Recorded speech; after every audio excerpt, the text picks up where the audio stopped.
இவ்வளவு மீன் இருக்கும், இவ்வளவு இஞ்சி இவ்வளவு மிக்சியில் அம்மி இருந்தால் அம்மியில் அரைக்கலாம், அம்மி இல்லைல்ல, அதனால் மிக்சியில் ஒரு அடி லேசாக ஒரு தட்டு தட்டி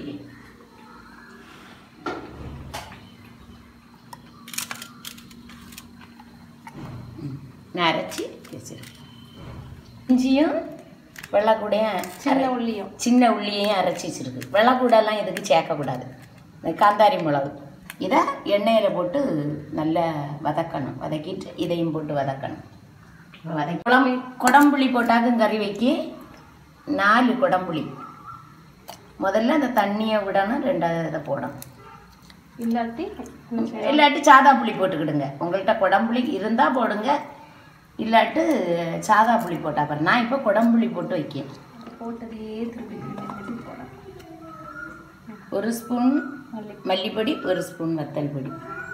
இது ஆனால் நீங்கள் எல்லாம் ஒன்று போல் இருக்குன்னு நினைக்கக்கூடாது, இது வித்தியாசமாக இருக்கும் டேஸ்ட்டு.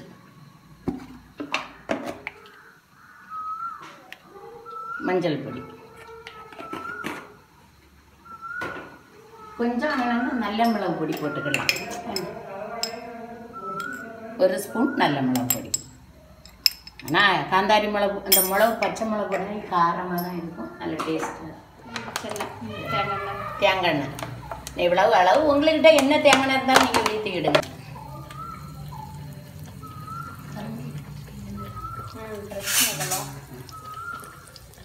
இந்த காந்தாரி மிளகு தான் பழுத்துட்டு, ஆனால் டேஸ்ட்டாக இருக்கும். நான் பொடி போட்டு இதை இப்படி வதக்கணும். பச்சை மிளகும் போடலாம், ஒரு 5 பச்சை மிளகு கீறி இப்படி போட்டுக்கிடலாம். இப்படி மீன் குழம்பு போட்டது. இனி இந்த இஞ்சியும் இதையும் சதைச்சது, சின்ன வெங்காயம் பொடி உள்ளியும் இது, பெரிய வெங்காயம் இல்லை சின்ன வெங்காயம், சின்ன உள்ளி நல்லா வதக்கி விடணும்.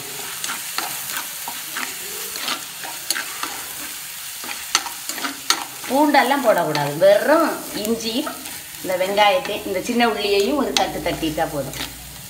சூப்பராக இருக்கும், ஒட்டாது. ஆனால் இது விலை 200 300, ஆனால் வெடிச்சிடும், சட்டி வெடிச்சிடும். அந்த வெங்காயம் அந்த உள்ளி சின்ன உள்ளிக்க மணம் செம்ம மணம். இனி நம்ம என்ன வச்சிருக்க மஞ்சள் பொடி வத்தல் பொடி போட்டாச்சு. அதை என்ன செய்யணும், கிண்டி கொடுக்கணும். கொஞ்சம் பச்சை வாடை போகிற கிண்டி கொடுக்கணும்.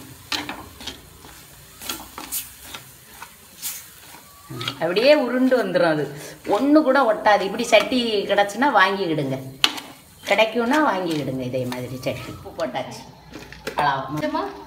உப்பு கொஞ்சமாக உப்பு. மீன் இவ்வளோ 50 ரூபா, ஒரு மீன் கிடையாது,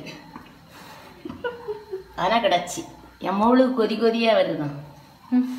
இதை இப்போ அவிச்சு தின்னணும்னு நிற்க, அதனால் நீங்களே இதை பார்த்து அவிச்சு தின்னா. மீன் பொடி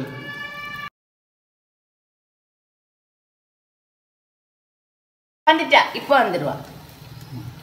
இந்த மீன் போட்டாச்சு. குடம்புளியில் உள்ள தண்ணியை விட்டு தான் இந்த மீனை இது பண்ணினது. இனி இந்த குடம்புளி கிடைச்சா இது போடுங்க, இல்லாட்டா பரவாயில்ல, நீங்கள் சாதா புளி போட்டால் போதும், அவ்வளோதான்.